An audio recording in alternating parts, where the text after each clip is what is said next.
അസ്സലാമു അലൈക്കും വറഹ്മത്തുള്ളാഹി. പ്രിയപ്പെട്ട 6ാം ക്ലാസ്സിലെ കുട്ടികളെ, നിങ്ങൾക്ക് പുസ്തകം മാറി പുതിയ പുസ്തകത്തിലേക്ക് നിങ്ങൾ ആദ്യമായി കടന്നവരാണ്. അതുകൊണ്ട് തന്നെ എങ്ങനെയായിരിക്കും പരീക്ഷ എന്നൊക്കെ നിങ്ങൾക്ക് ഒരുപാട് ആശങ്കകൾ ഉണ്ടാവും. ഇൻഷാ അല്ലാഹ് നമുക്ക് ആദ്യത്തെ പരീക്ഷ ഫിഖ്ഹാണ്. 6ാം ക്ലാസ്സുകാർക്ക് ആദ്യത്തെ പരീക്ഷ ഫിഖ്ഹാണ്.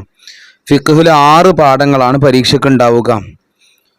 ഈ പുസ്തകം ഫിഖ്ഹ് പുസ്തകത്തിലെ ഓരോ പാഠത്തിൻ്റെയും ശേഷം കുറേ ചോദ്യോത്തരങ്ങൾ ഉണ്ടാവും. ആ ചോദ്യോത്തരങ്ങൾ എങ്ങനെയാണോ അതേ ചോദ്യങ്ങളോ അല്ലെങ്കിൽ അതുപോലത്തെ ചോദ്യങ്ങളായിരിക്കും പരീക്ഷയ്ക്ക് ഉണ്ടാവുക. ആ ചോദ്യത്തിന് ഒരു രീതികളുണ്ടാവും, ഒരു പാറ്റേൺ ഉണ്ട്. തെറ്റ് ശരിയാക്കാൻ, തെറ്റും ശരിയും അടയാളപ്പെടുത്താൻ, ഇങ്ങനെ കുറേ ചോദ്യങ്ങൾ അതിലുണ്ട്. ആ ചോദ്യങ്ങൾ പഠിച്ചാൽ തന്നെ നിങ്ങൾക്ക് ഫുൾ മാർക്ക് നേടാം. ഇന്ന് നമ്മൾ ഫിഖ്ഹിൻ്റെ ഒരു മോഡൽ ചോദ്യപേപ്പറാണ് നോക്കുന്നത്. ഒന്ന് മാച്ച് ചെയ്യാനാണ്. ഒന്നാമത്തെ ചോദ്യം, റമളാൻ അവസാന പകുതിയിലെ വിത്റിൽ എന്താണ് ഉത്തരം? ഖുനൂത്ത് ഓതണം. അടുത്തത് 4 റക്അത്തുള്ളത് 2 റക്അത്തായി നിസ്കരിക്കലാണ് എന്ത്? ഖസ്ർ. ഫസ്റ്റത്തെ ഖസ്ർ. അടുത്ത് തറാവീഹ് എന്താണ്? ഖിയാമു റമളാൻ.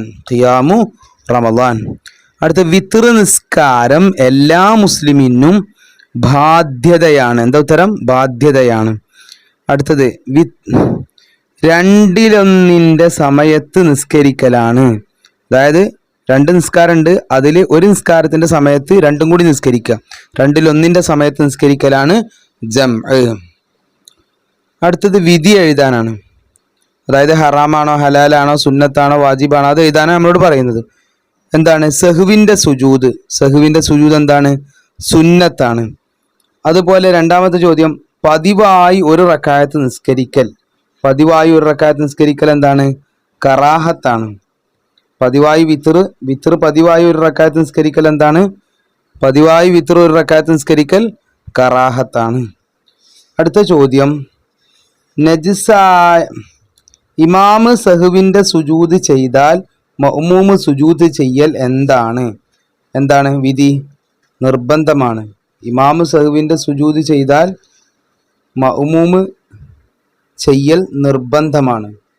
ഓക്കെ.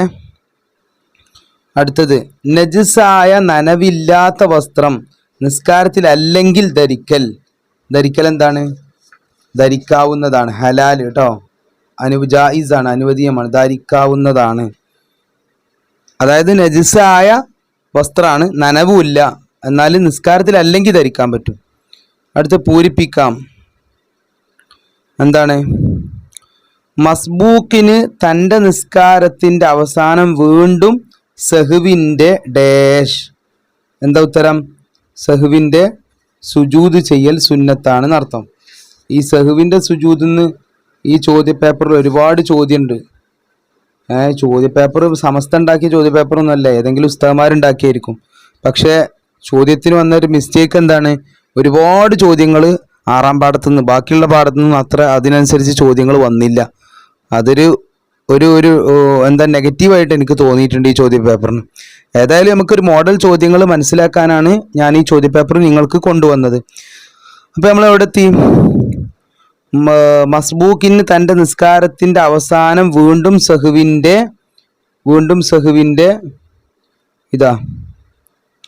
മസ്ബൂക്കിന് തൻ്റെ നിസ്കാരത്തിൻ്റെ അവസാനം വീണ്ടും സുജൂദ് സുന്നത്താണ്. കണ്ടില്ലേ? സഹ്വിൻ്റെ സുജൂദ് സുന്നത്താണ്. അടുത്ത്, സലാമിൻ്റെ ശേഷം ഉണ്ടാകുന്ന സംശയത്തിന് എന്താ? പരിഗണനയില്ല. കണ്ടോ? പരിഗണനയില്ല. അടുത്ത്, തഹജ്ജുദിന്റെ റക്അത്തുകൾ കൂട്ടുന്നതിനേക്കാൾ ഉത്തമം എന്താണ്? ഖിയാമ് നൃത്തം ദീർഘിപ്പിക്കലാണ്. കണ്ടോ? നൃത്തം ദീർഘിപ്പിക്കലാണ്. അടുത്തത്, തഹജ്ജുദിന്റെ റക്അത്ത്. അടുത്ത്, ചെരിഞ്ഞു കിടന്ന് നിസ്കരിക്കുക. നമ്മൾ ചെറിയ ക്ലാസ് മുതലേ പഠിക്കൽ തുടങ്ങിയാണ്. ചെരിഞ്ഞു കിടക്കുന്ന നിസ്കരിക്കുന്ന ആളെ എന്തുകൊണ്ടാണ് കിബിലക്ക് മുന്നിടേണ്ടത്? നെഞ്ചും മുഖവും കൊണ്ട്. അടുത്തത്, മലർന്ന് കിടന്ന് നിസ്കരിക്കുന്നവർ ഡാഷ് എന്നിവ കൊണ്ട്. മലർന്ന് കിടന്ന് നിസ്കരിക്കുന്നവർ മുഖം, ഉള്ളൻകാൽ എന്നിവ കൊണ്ട്. മുഖം, ഉള്ളൻകാൽ, മുഖം, ഉള്ളൻകാൽ. അടുത്ത ഉത്തരം എഴുതാം. കണ്ടോ, വീണ്ടും സഹുവിൻ്റെ സുജൂദിൻ്റെ ചോദ്യം വന്ന്. എന്താ ചോദ്യം? സഹുവിൻ്റെ സുജൂദ് എന്നാൽ എന്ത്?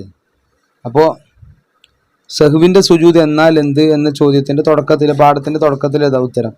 നിസ്കാരത്തിൽ ഉണ്ടാകുന്ന ചില അപാകതകൾക്ക് പരിഹാരമായി സലാമിൻ്റെ അല്പം മുമ്പ് ചെയ്യുന്ന 2 സുജൂദിനാണ് സഹുവിൻ്റെ സുജൂദ് എന്ന് പറയുന്നത്. പഠിച്ചില്ലേ? അടുത്ത, സലാമിന് ശേഷം എന്ത് സംശയിച്ചാലാണ് മടക്കി നിസ്കരിക്കേണ്ടത്? എന്താണ്? നിയ്യത്തിലോ തക്ബീറത്തുൽ ഇഹ്റാമിലോ?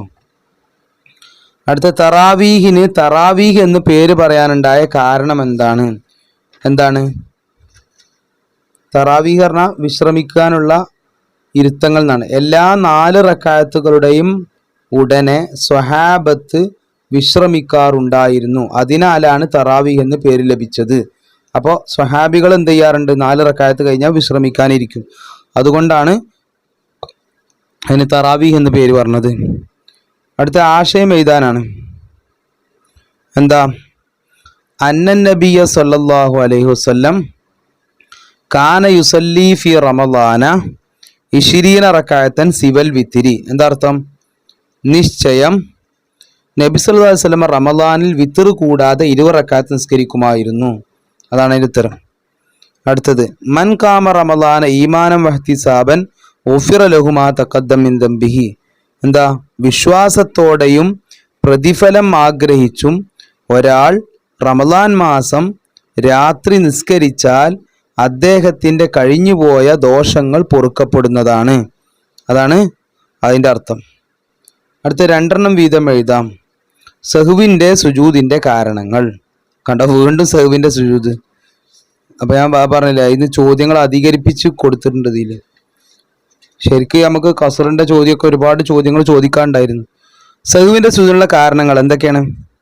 ഇതാ കണ്ടോ, സഹുവിൻ്റെ സുജൂദിനുള്ള കാരണങ്ങൾ 4 ഉണ്ട്. 1, അബ്ആദു സുന്നത്ത് മറന്നോ മനഃപൂർവമോ ഒഴിവാക്കുക, അല്ലെങ്കിൽ അതിൽ സംശയിക്കുക. അബ്ആദു സുന്നത്ത് 7 പഠിച്ചിട്ടില്ലേ? അപ്പോൾ അതിൽ നിന്ന് അത് മറന്നുകൊണ്ടോ അല്ലെങ്കിൽ മനഃപൂർവ്വം ഒഴിവാക്കുക, അല്ലെങ്കിൽ അതിൽ സംശയിക്കുക. 1. 2, മനഃപൂർവ്വം ചെയ്താൽ നിസ്കാരം ബാത്തിലാകുന്നതും മറന്നു ചെയ്താൽ ബാത്തിലാകാത്തതുമായ ഒരു കാര്യം മറന്നു ചെയ്യുക. ഉദാഹരണം എന്താ? ഫീലിയായ ഒരു ഫർള് മറന്നു വർദ്ധിപ്പിക്കുക. മനഃപൂർവ്വം ചെയ്താൽ ബാത്തിലാകുന്ന കാര്യമാണ്. മറന്നിട്ട് എന്ത് ചെയ്തു? ഒരാൾ റുക്കൂ 2 വട്ടം ചെയ്തു. അങ്ങനെ ചെയ്താൽ അവിടെ എന്താവും? സഹുവിൻ്റെ സുന്നത്താണ്. അടുത്ത, കൗലിയായ ഒരു കാര്യം സ്ഥാനം മാറ്റുക. ഉദാഹരണം, ഫാത്തിഹ, സൂറത്ത്, തശഹുദ്, കുനൂത്ത് തുടങ്ങിയവ അതിൻ്റെ സ്ഥാനത്തല്ലാതെ ഓതുക. എന്നാൽ തക്ബീറത്തുൽ ഇഹ്റാമോ സലാമോ മനഃപൂർവ്വം സ്ഥാനം മാറ്റിയാലും ഫേലിയായ ഫർള് വർദ്ധിപ്പിച്ചാലും നിസ്കാരം ബാത്തിലാകും. അപ്പോൾ കൗലിയായ ഒരു കാര്യം, കൗലിയായ ഒരു ഫർള് അല്ലെങ്കിൽ സുന്നത്ത് രണ്ടും കൂടെ ആയിരിക്കും. അതുകൊണ്ട് കൗലിയായ ഒരു കാര്യം എന്ന് പറഞ്ഞത്. കൗലിയായ ഒരു കാര്യം എന്താണ്? സ്ഥാനം മാറ്റിയാൽ എന്ത് സുന്നത്താണ്? ഈ നമ്മളെ സഹുവിൻ്റെ സുജൂദ് സുന്നത്താണ്. ഒരു കാരണമാണത്. മറ്റൊരു കാരണം, കൂടുതലാവാൻ സാധ്യതയുള്ള നിലയിൽ റക്അത്തുകളുടെ എണ്ണത്തിൽ സംശയിക്കുക. ഈ ഘട്ടത്തിൽ കുറഞ്ഞ എണ്ണം ഉറപ്പിച്ച് ബാക്കി നിസ്കരിക്കുക. അവസാനം സഹുവിൻ്റെ സുജൂദ് ചെയ്യണം. ഇപ്പോൾ 4ഉം 5ഉം സംശയിച്ചു. 4 റക്അത്താണോ 5 റക്അത്താണോ സംശയിച്ചു. എന്നാൽ എന്ത് ചെയ്യുക? 3ഉം 4ആണ് സംശയിച്ച്. 3 റക്അത്തായോ അതോ 4 റക്അത്തായോ സംശയം. അപ്പോൾ അയാൾ എന്ത് ചെയ്യുക? 3 റക്അത്തും ഉറപ്പിക്കുക. എന്നിട്ട് 1 റക്അത്തും കൂടി നിസ്കരിക്കുക, സഹുവിൻ്റെ സുജൂദ് ചെയ്യുക. അപ്പോൾ ഇതാ 4 കാരണങ്ങൾ. അടുത്ത ചോദ്യം തഹജ്ജുദ് നിസ്കാരത്തിൻ്റെ ഗുണങ്ങളാണ്. 2 ഇതാണ്. തഹജ്ജുദ് നിസ്കാരത്തിൻ്റെ ഗുണങ്ങൾ എന്തൊക്കെയാണ്? അള്ളാഹുവിലേക്ക് അടുക്കാനുള്ള മാർഗമാണ്, പാപമോചനത്തിനുള്ള വഴിയാണ്, ദുഷ്പ്രവർത്തനങ്ങളിൽ നിന്ന് മനുഷ്യനെ തടയപ്പെടുന്നതാണ്, ശരീരത്തെ രോഗങ്ങളിൽ നിന്ന് അത് സംരക്ഷിക്കുകയും ചെയ്യും. അടുത്തെന്താണ്? ഖസ്റിൻ്റെ നിബന്ധനകൾ.